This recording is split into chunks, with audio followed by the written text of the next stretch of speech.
Pakilala. Magandang gabi po sa atin lahat. Ako po si RB Pusa Santos. Mula po sa Barangay Kapasigan. Ako po ay nag-file ng Certificate of Candidacy bilang punong barangay ng Kapasigan. Kayo po ay mga kasama? Papakilala ko po ang aking mga kasamahan. Si Rodi Quince, si Leo Monteclaro, Totong Santos, Tati Osorman, Jovin Ulanday, and EJ Mateo. Ayan. So, SK Chairman RB, kayo ngayon, Barangay Kapasigan. Kamusta ang naging filing nyo?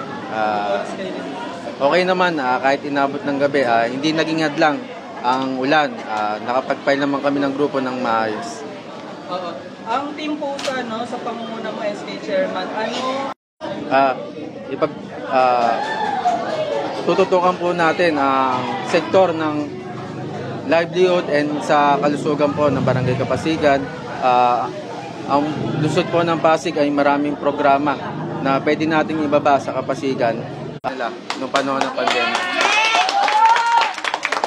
So, mensahe niyo po sa inyong mga katunggali. Sa totoo lang, lahat po ng tatakbo ng punong barangay sa aming lugar, kilala ko.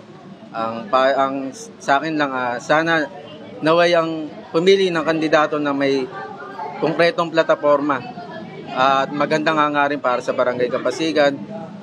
Sana matapos ang eleksyon na patas at ligtas. Last na message mo sa iyong mga barangay, kabarangay Kapasigan. Siyempre, alam naman natin na eleksyon na naman. Nandito yung siraan, nandito yung pag-aawayan yung pamilya.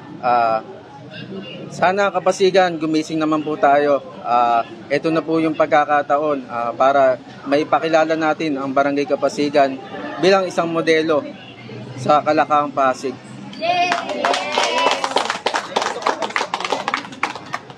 Siyempre, binabati ko po lahat ng taga-Barangay Kapasigan. Sa lahat po nagdaan ng oras, sa mga supporters po natin. Nagpapasalamat po ako sa lahat. Umulan po at umaraw, nandito pa rin po tayo para mag